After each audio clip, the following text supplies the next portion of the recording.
In the fading light of a crisp autumn evening, Alexander Thorne steered his sleek black Mercedes through the winding roads of his upscale suburban neighborhood, his mind buzzing with the thrill of another multi-million-dollar deal closed. At 42, he was the epitome of success, a self-made millionaire whose tech empire had revolutionized data security, earning him accolades and envy in equal measure. But tonight, something felt off. He had cut his meeting short, an inexplicable pull urging him home earlier than planned.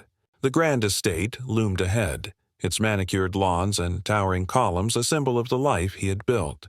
As he parked and stepped inside, the house was unnaturally quiet, save for a muffled sound echoing from upstairs, like stifled sobs piercing the silence. Ascending the marble staircase, his heart quickened. In their master bedroom, bathed in the soft glow of a bedside lamp, he found her, Elena, his wife of 5 years, curled on the edge of the king-sized bed, her swollen belly a gentle curve under her silk robe, tears streaming down her deep brown cheeks. She clutched an old yellowed envelope in one hand and a faded photograph in the other, her body trembling as if the weight of the world had crashed upon her. Alexander froze in the doorway, a chill running down his spine.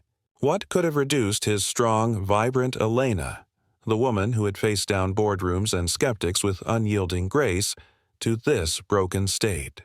As he approached, his eyes fell on the photograph. A grainy image of a group of white men in dated suits, their faces stern and familiar. One of them looked eerily like his late father.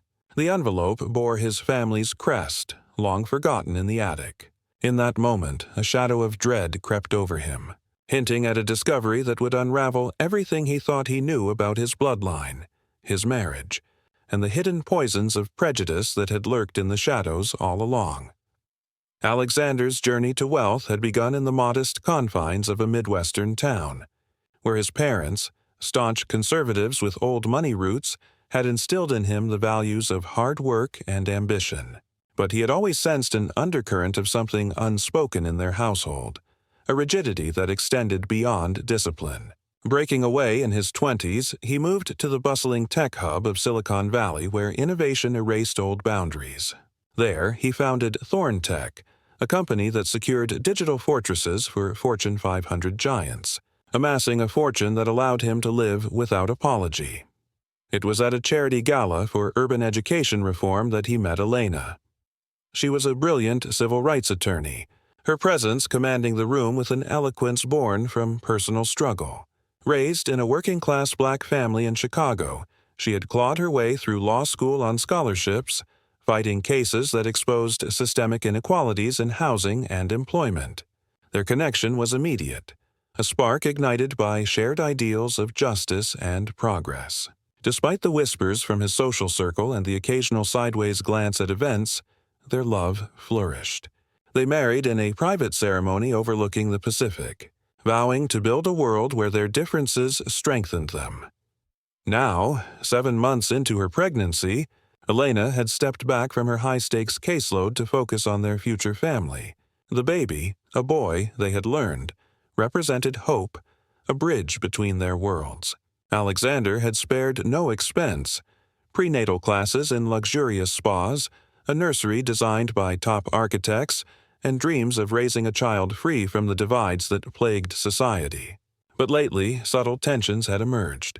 Elena mentioned offhand comments from neighbors, a sense of being watched, but she brushed them aside, not wanting to burden him. He attributed it to pregnancy hormones or the stress of impending parenthood, never probing deeper. That afternoon, while Alexander sealed his latest deal in a downtown high-rise, Elena had ventured into the attic to sort through old boxes, mementos from his family estate, shipped after his mother's passing 2 years prior. Dust motes danced in the sunlight as she sifted through forgotten relics: silverware, photo albums, and a locked wooden chest bearing the Thorne family insignia. Curiosity got the better of her.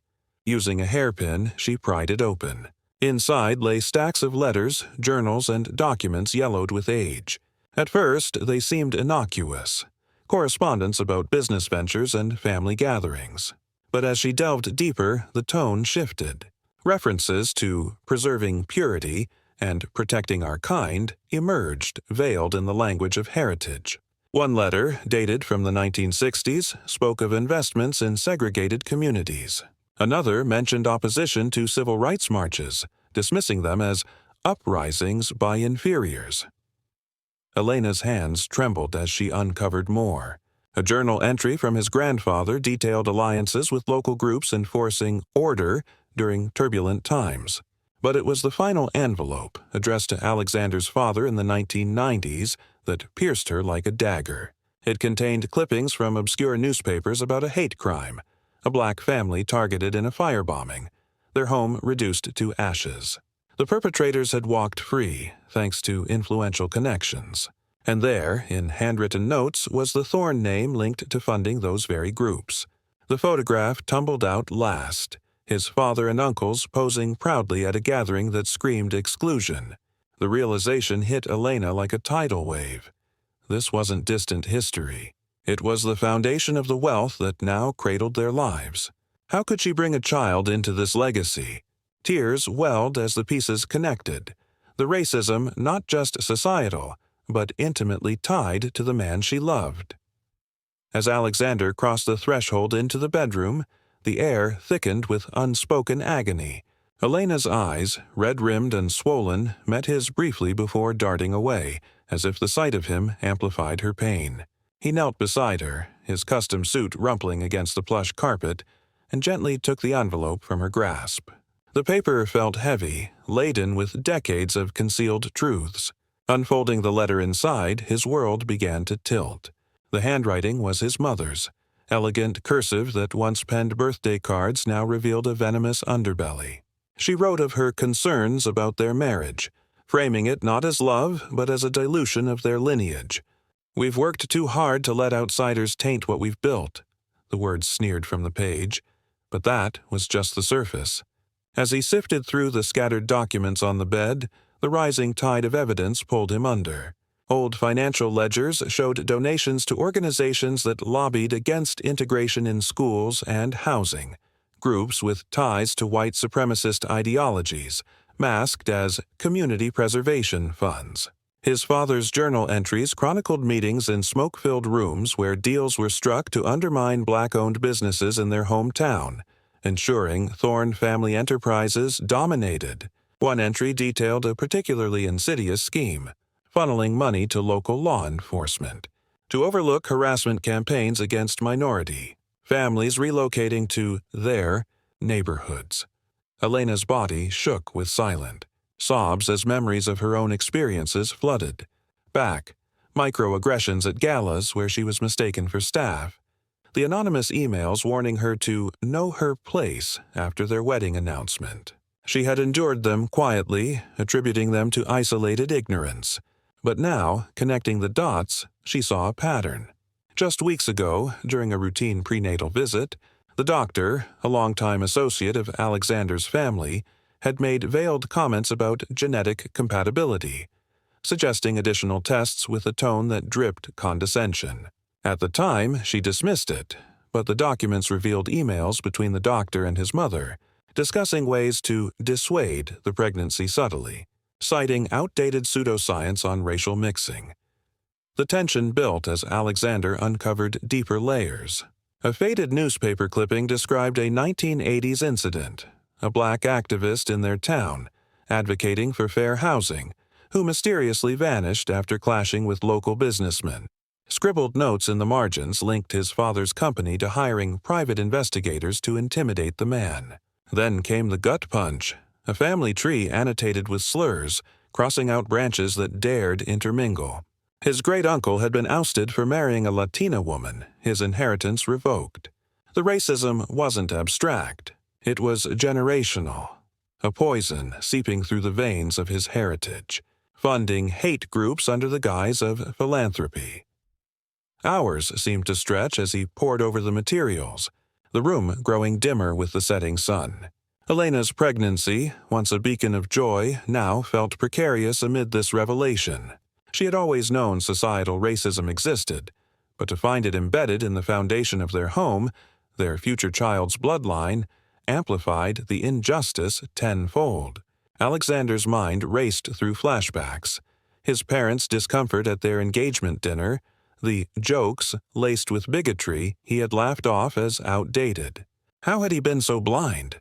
The emotional stakes soared, his love for Elena clashing against the betrayal of his origins, the injustice not just historical but actively echoing in their lives. The air hummed with unspoken fury, the weight of racial divides pressing down, building toward an inevitable breaking point. The intensity peaked as Alexander reached the final document, a confessional letter from his father, written on his deathbed but never sent. In stark, unflinching prose, it admitted to direct involvement in a 1970s hate crime, the arson of a black church in their hometown, an act meant to send a message during desegregation efforts. The Thorne family had provided alibis and legal cover for the perpetrators, their wealth shielding them from justice. But the true horror lay in the personal tie. The church belonged to Elena's extended family. Her great-aunt had been among the congregants injured, her life forever altered by burns and trauma. The letter detailed how his father had targeted it after learning of a distant relative's encroachment on Thorne business interests. Blending economic rivalry with raw prejudice, Alexander's hands clenched the paper, knuckles whitening as the full scope crashed over him. This wasn't distant bigotry. It was a direct assault on the woman he loved, her heritage desecrated by his own blood. The room spun with the gravity of it, years of suppressed guilt from his family now erupting into their sanctuary. Elena's tears flowed anew, her body curling protectively around their unborn child, as if shielding him from the inherited sins. The emotional pinnacle surged. Alexander's illusion of a merit-based success shattered, revealing it built on the ruins of others' suffering. The injustice burned hot. A racial wound reopened in the most intimate way,